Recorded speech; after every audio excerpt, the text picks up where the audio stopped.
Et bonjour à tous, aujourd'hui on se retrouve pour un nouveau calcul d'intégrale. Et regardez ce que j'ai prévu. Un petit chiffon pour essuyer. Alors, bien sûr, j'ai pas encore ouvert la cagnotte pour m'acheter un vrai chiffon pour essuyer le tableau, mais ce petit bout de tissu fera l'affaire. Le but du jeu, c'est de résoudre ce genre d'intégrale. À première vue, on serait tenté de se dire, c'est comme les deux précédentes, c'est-à-dire de la forme U' sur U' sur U. Or, ici, ce n'est pas le cas. Pourquoi ? Lorsqu'on regarde la tête de ce dénominateur, c'est un polynôme du second degré, donc pour la dérivée, on obtiendrait un polynôme du premier degré. Autrement dit, si on était sous la forme U' sur U, nous aurions 2x au carré moins 7x plus 10, et en haut, nous aurions 2x moins 7. Or, ce n'est pas le cas. Donc, aujourd'hui, résolution classique, petit calcul d'intégrale qui fait plaisir. Je prends mes deux stylos magiques et c'est parti. Lorsque vous voyez un dénominateur, est-ce qu'on voit bien ? Tac, ouais, c'est bon. Lorsque vous voyez un dénominateur comme ça, la première chose qu'on peut penser, c'est à quel type de fonction ai-je affaire ? Ici, j'ai affaire à un polynôme du second degré. Et là, polynôme du second degré, polynôme du second degré, polynôme du second degré, polynôme du second degré. Vous pensez immédiatement à delta. Delta, b carré moins 4ac, vous connaissez la chanson. De toutes les façons, je vais vous la rappeler si vous ne la connaissez pas. Et si vous n'êtes pas à l'aise avec les polynômes du second degré, attention, là c'est danger, drapeau rouge, red flag. Il faut impérativement apprendre ces formules. Delta, x1, x2, il faut que ce soit comme de la musique. Il faut que ça coule de source, vraiment. Donc ici, x au carré moins 7x plus 10, appliquons le fameux delta pour trouver les racines. Et vous allez voir, cette fraction qui semble un peu... Ah, c'est tout. C'est pas bon. Voilà. Et vous allez voir, cette fraction qui semble un peu irréductible, si je puis dire, ne l'est pas tant que ça. Et vous allez voir qu'on va trouver quelque chose d'assez intéressant. Je ne vais pas vous spoiler pour ceux qui vont regarder la vidéo en entier, mais vous allez voir, c'est assez sexy. Donc, delta, c'est le fameux b carré moins 4ac. Moi, je n'écris pas la formule, je l'écris comme ça, afin d'être sûr de ne pas me tromper. Ça et ça. Ici, je vais mettre le A, ici, je vais mettre le C, et ici, je vais mettre le B. Attention, je prends bien en compte les signes. Ici, ce qu'il y a devant le x au carré correspond au A. Ici, ce qu'il y a devant le x ici correspond au B. Mais vous voyez très bien que le B ici est négatif, donc je prends bien le signe. Ici, là, vous voyez que c'est le C, ce qu'il y a devant le x puissance 0, c'est le C. On met 10. Et là, calcul mental. Attention, danger. Est-ce qu'on est chaud en calcul mental ? Est-ce que ça nous fait peur ? Eh bien, je ne sais pas, mais vous allez voir que c'est relativement simple. Moins 7 au carré. Attention, 7 fois 7, 49. Moins par moins, plus. Donc, nous avons bien plus 49. Ici, moins 4 fois 1. On n'oublie pas. On connaît la chanson maintenant. 4 fois 1, 4 fois 10, 40. 49 moins 40, ça nous fait 9. Oula. Voilà. On enlève, on met 40. Donc 49 moins 40, ça nous fait 9. Et maintenant, petit delta, donc delta minuscule sera égal à 3. Petit delta étant la racine carrée de 9. Je vous écris donc x1, x2, boum, boum, boum, boum. Je n'écris pas les formules. Je vous rappelle, j'écris simplement avec les parenthèses. Comme ça, je suis sûr de ne pas me tromper. Racine de delta. Bon, je vais peut-être prendre un peu plus de place quand même parce qu'on ne voit pas grand-chose. Hop. Et voilà, je me sers enfin de ce chiffon. Ça, c'est super. Allez, delta, ici, il vaut 9. On gagne de la place. Hop. 9. J'écris ainsi, petit x1, c, moins, parenthèse, moins, racine de delta, que je vais mettre en rouge, 9, sur 2, tac, tac, a. Donc la formule, c'est moins b plus racine de delta sur 2a, et moins b moins racine de delta sur 2a. Moins b. B ici fait moins 7, et ça, c'est une erreur que je vois absolument tout le temps. C'est une erreur que vous faites tout le temps. Ici, moins par moins fait plus. Vous oubliez de mettre le signe de B là-dedans. Vous oubliez de faire moins moins. Et ça peut vous coûter la victoire des fois. Donc nous avons moins 7 qui nous fait plus 7. Moins racine carrée de 9 qui nous fait 3. Divisé par, et oui, le petit a, je l'avais oublié. Le petit a ici fait 1. Donc ça nous fait divisé par 2. Très bien. Hop, 4 et 3 divisé par 2. 4, 7 moins 3, ça nous fait 4. Pardon, je vais peut-être un poil vite. Et on est dans le champ, c'est très bien. 4 divisé par 2. Et ça nous fait 2. Et par le même procédé calculatoire, sauf que là, au lieu de mettre moins, je mettrai plus, j'obtiens x2 qui nous fait 5. 7 plus 3, 10, divisé par 2, 5. Nous avons donc x1 et x2. x1, 2, x2, 5. Alors, pour ceux qui sont vraiment très très forts et qui ont un niveau plus, on va dire, pas forcément très très fort, mais ceux qui ont un niveau avancé, ceux qui sont en études supérieures, vous connaissez d'autres techniques pour calculer les racines du discriminant. Calculer les racines du polynôme du second degré. Et ça, je vais peut-être vous préparer une vidéo récapitulative sur toutes les méthodes pour le faire. Mais ça, c'est pas sûr, ça dépend du nombre de pouces bleus. Je vais faire un objectif. Non, je vais pas faire ça, mais j'y réfléchis parce que je me dis que ça peut être quand même intéressant pour ceux qui travaillent le second degré et ceux qui sont en études sup qui ont besoin d'un bilan, en fait, d'un bilan méthodologique. Bon, bref, je m'égare. Nous avons 2 et 5. Ainsi, on peut en déduire la forme factorisée. Petite dédicace à mes BTS MS1A, on l'a vu la semaine dernière. Donc, la forme factorisée d'un polynôme du second degré, j'efface et je vous le dis. On retient bien les racines, 2 et 5. La forme factorisée d'un polynôme du second degré, c'est la suivante. A, facteur de x moins x1, facteur de x moins x2. Ça y est, l'écran, la caméra part en vrille. Très bien. On va remplacer le a par sa valeur. Il fait 1, x1, x2, on a 2 et 5. On en déduit que finalement, ce truc-là, cette intégrale-là, revient à calculer l'intégrale de 1 sur la forme factorisée de cet animal qui nous donne x moins 2 facteur de x moins 5. Et on n'oublie pas le dx, sinon c'est 0. Et là, c'est très bien. Pour l'instant, on ne semble pas trop avancer, mais là, on fait des petits pas vers notre résultat. Le résultat, vous allez voir, ça va être super intéressant. Ici, on va faire ce qu'on appelle la famosa décomposition en éléments simples. On va prendre cette fraction et se dire, et regarder son dénominateur. Vous savez, quand on a une multiplication avec les fractions, vous pensez automatiquement simplification. Multiplication, simplification. Sauf que quand il y a un dénominateur ici, ça va nous poser un petit problème. De par la linéarité de l'intégrale, nous ne pouvons pas distribuer la multiplication avec une intégrale. Ça ne fait aucun sens. Donc, on ne va pas se servir de cette multiplication-ci.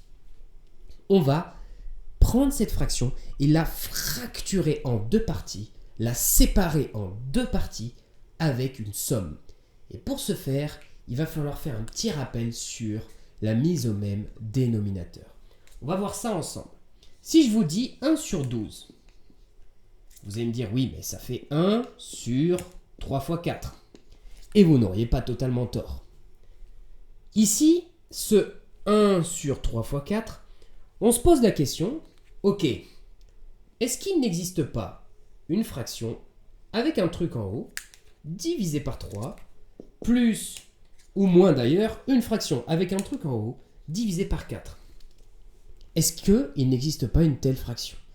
La réponse est oui, il existe une telle fraction. Et c'est ce qu'on va calculer maintenant. Et pourquoi? Vous allez voir.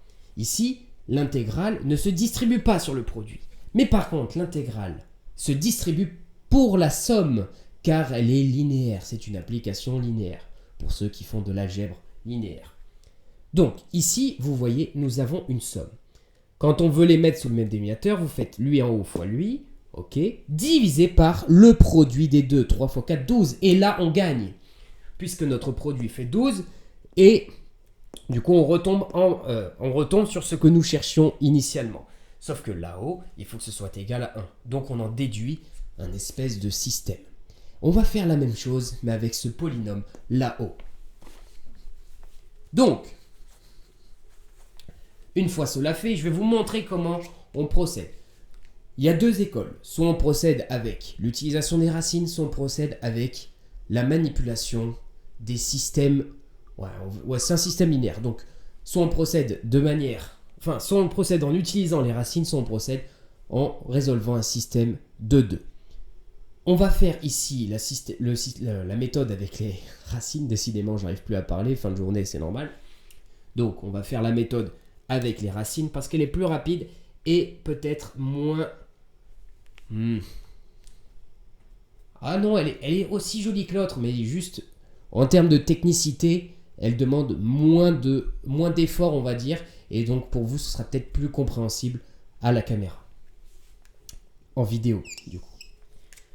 Ce qui signifie, donc, je vous ai dit, on va prendre cette fraction, la séparer en deux parties, avec un truc en haut et le dénominateur ici, l'autre, un truc en haut avec le dénominateur ici. Ce qui veut dire qu'on doit trouver... Ah oui, je vais plus, au lieu de vous mettre la réponse directement, parce que c'est ce que j'allais faire, parce que je fais les calculs de tête, voilà, on connaît la chanson. Du coup, ce truc-là, 1 sur x-2 égale... Non, perdu. 1 sur x-2 facteur de x-5 égale chaque x-2 plus chaque x-5 a et b.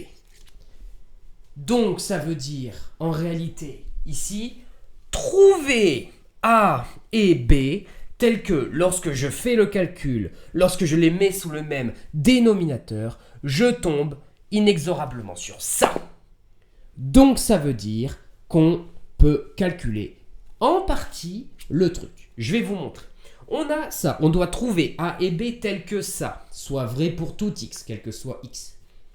Je vais donc mettre sous le même dénominateur. Si vous ne savez pas comment faire, CF la vidéo sur les fractions. Ici, je multiplie lui par l'un par l'autre et l'autre par l'un. x-2, j'ai dit. Et là, x-5. x-5, boum, boum. Et maintenant, ce que je fais en bas, je le fais en haut. Ça, vous êtes très nombreux à l'oublier. Vous êtes encore beaucoup trop nombreux à l'oublier. Ça, c'est interdit par la loi. Vous pouvez me faire des petites erreurs de signes, vous pouvez me faire des petites erreurs sur les calculs, même si ça me fait mal à la tête et mal aux yeux. Mais vous pouvez pas me faire... je fais en bas, mais je le fais pas en haut. Ça, c'est interdit, vous n'avez pas le droit de faire ça. Vous pouvez faire toutes les erreurs. Franchement, bon, oui, il faut doser. Parce que quand même, je vois des choses assez aberrantes. D'ailleurs, je vous prépare une vidéo dessus, donc continuez à m'alimenter en fait. Finalement, oui, continuez de faire des petites erreurs intéressantes, mais le en bas, en haut, interdit. Ça, c'est catastrophique. Alors, maintenant vous avez ça. Ils sont sous le même dénominateur. Je peux donc fusionner ces deux merveilleuses fractions. Nous avons donc x-2 facteur de x-5. Hop. A facteur de x-5 plus b facteur de x-2. Et là, on va faire la méthode. On ne va pas utiliser la méthode des systèmes. On va utiliser la méthode remplacée par les racines. Je vais remplacer x juste en haut par une des deux racines. Et je ferai pareil juste après pour l'autre racine. Donc, je vais remplacer x par 5. Et vous allez voir, on va tomber pile sur les valeurs de a et de b. Remplaçons x par 5 là-dedans. Ça nous fait 5 moins 5 qui fait 0. Donc ça s'en va. Plus b facteur de 5. 5 moins 2 qui nous fait 3. Donc, B, c'est 1/3.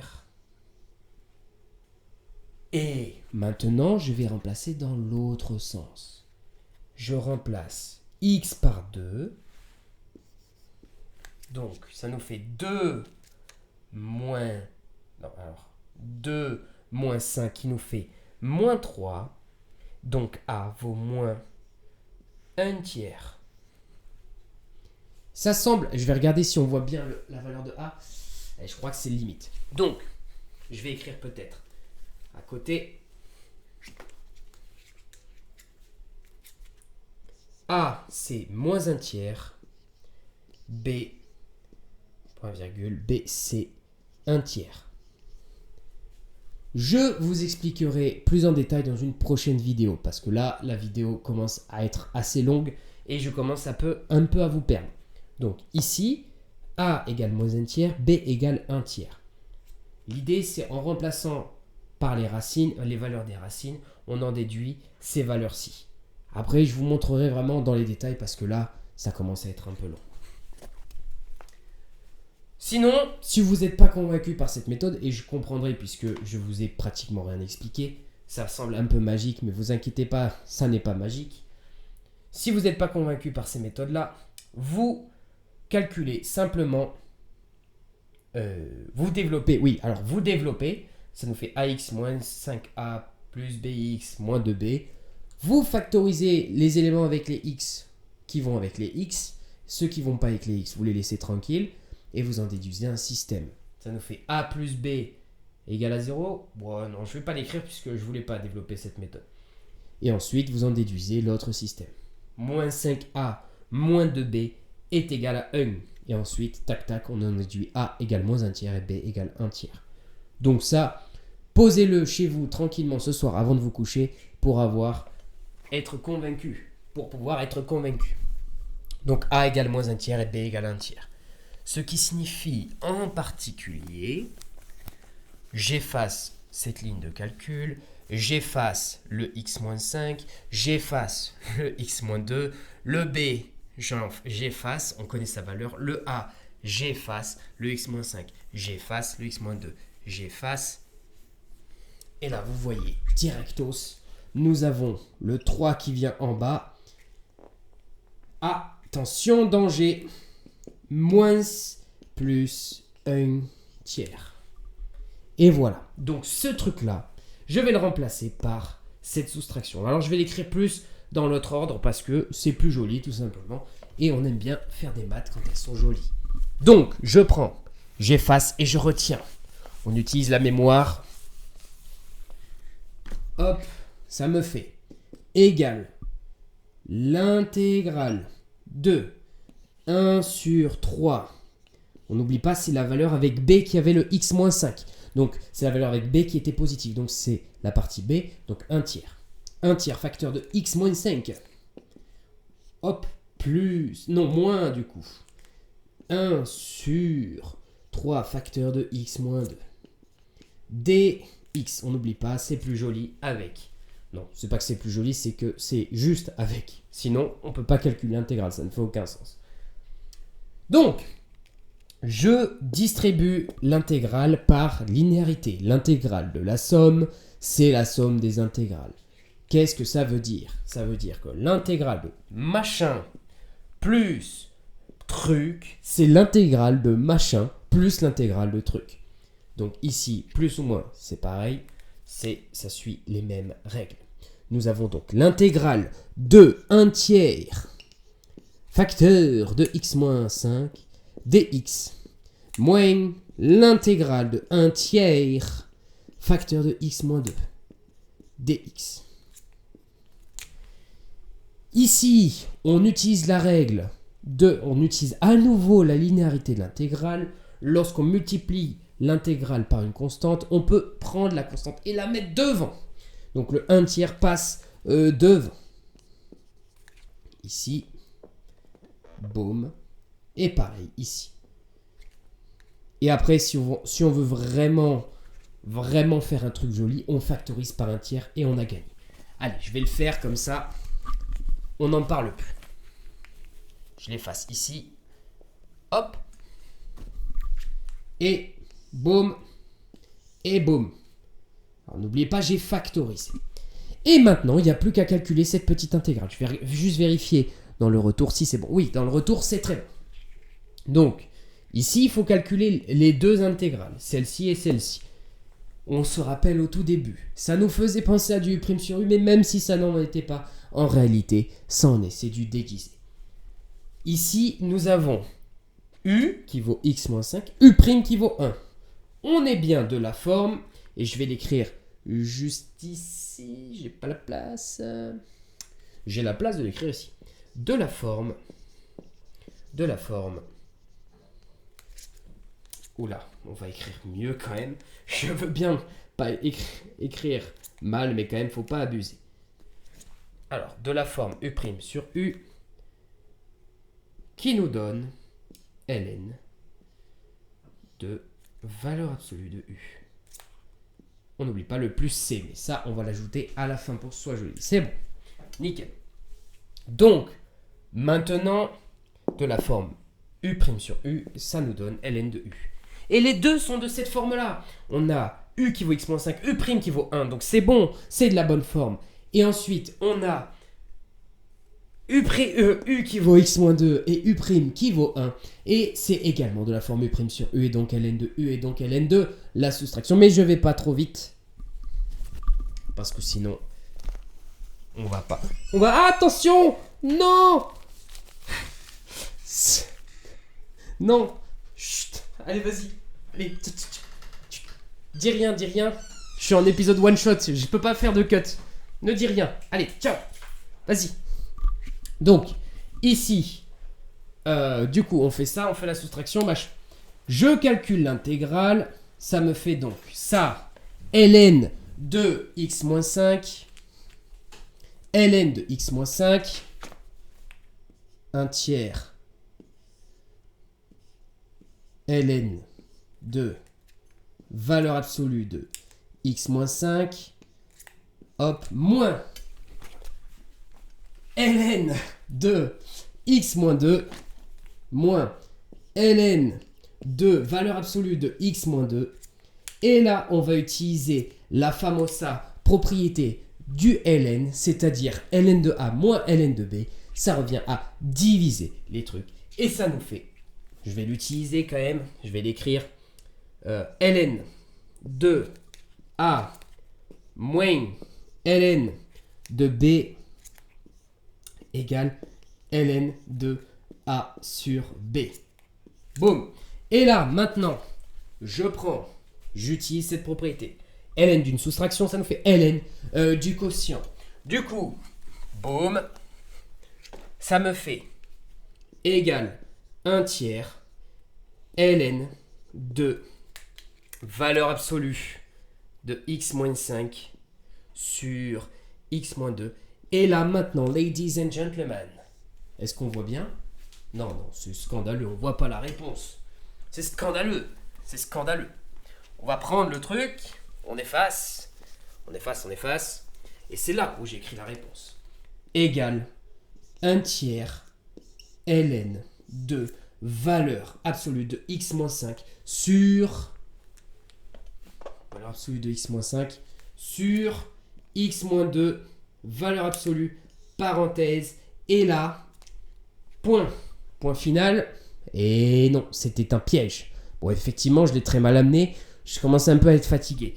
Il commence à se faire tard. Là, je commence un peu. Il faut que je mange et que je dorme. J'en peux plus là, vraiment. Donc, pas point final. Qu'est-ce qu'il faut ajouter? On ajoute toujours le plus C. Plus C. Parce qu'il existe une infinité de primitives pour chaque fonction donnée. Donc, pour les fonctions, bien sûr, intégrales, quoi. Avec C appartenant à R. Et là, c'est finito, pepito, time, over. Dites ce que vous voulez, c'est fini. Je ferme ça. Et voilà, donc j'espère que vous avez bien compris cette technique de décomposition en éléments simples. L'idée, c'est de calculer les racines du polynôme du second degré ou du deuxième, troisième degré, mais à ce moment-là, ce sera plus compliqué, avec la méthode de Cardan peut-être. Une fois qu'on factorise ce polynôme, soit avec une racine évidente, soit avec les racines qu'on a déterminées, une fois que c'est factorisé, on se dit, ok, est-ce qu'il est possible de séparer cette fraction en deux parties, en somme de une ou deux fractions? Somme ou différence, bien sûr. Ici, on ne fait pas la différence. Une fois cela fait, je calcule. Je recherche A et B tel que on puisse le séparer. On les a séparés, on a trouvé A, on a trouvé B. Maintenant, je fais une parcelle de calcul, je mets sous le dénominateur. J'en déduis soit un système de 2, comme je vous avais dit, A plus B égale 0, ou etc., etc. Soit j'applique la méthode avec les racines, donc on remplace x par les racines et ensuite on met à l'inverse pour avoir la solution. Ce qu'on a fait ici, 1 sur 3, moins 1 sur 3. On avait b égale 1 sur 3 et a égale moins 1 sur 3. Ensuite, on a gagné. On utilise la linéarité de l'intégrale 2 fois. On factorise par un tiers. Et donc, on en déduit u' sur u. Et là, on a ce résultat-là final. Alors, c'était un petit peu sportif. Mais je m'en suis très bien sorti. Malgré la fatigue, malgré le sport. Et vous voyez, c'est ça qui est important. Malgré la fatigue, malgré le sport, malgré tout ce que vous voulez, la journée fatigante, etc. Là, j'ai pas mangé, en plus j'ai faim. Malgré tout ça, j'ai quand même fait le travail. Et vous, si j'en suis capable, vous en êtes capable aussi. Vous devez faire le travail malgré tout. Donc, je vous dis, likez la vidéo, partagez-la à tous vos amis, mettez un commentaire, régalez-moi en commentaire. Et faites un don pour la page Tipeee pour que je m'achète un vrai chiffon. Non, ça c'est petite référence aux commentaires que j'ai eu la dernière fois. Ensuite, je vous dis, vous pouvez me rejoindre également sur Discord. J'organise des petites réunions le dimanche de 10 à 12 heures. On est bien et je réponds à vos questions, etc. Et maintenant, je vous dis, travaillez, révisez et réussissez votre année.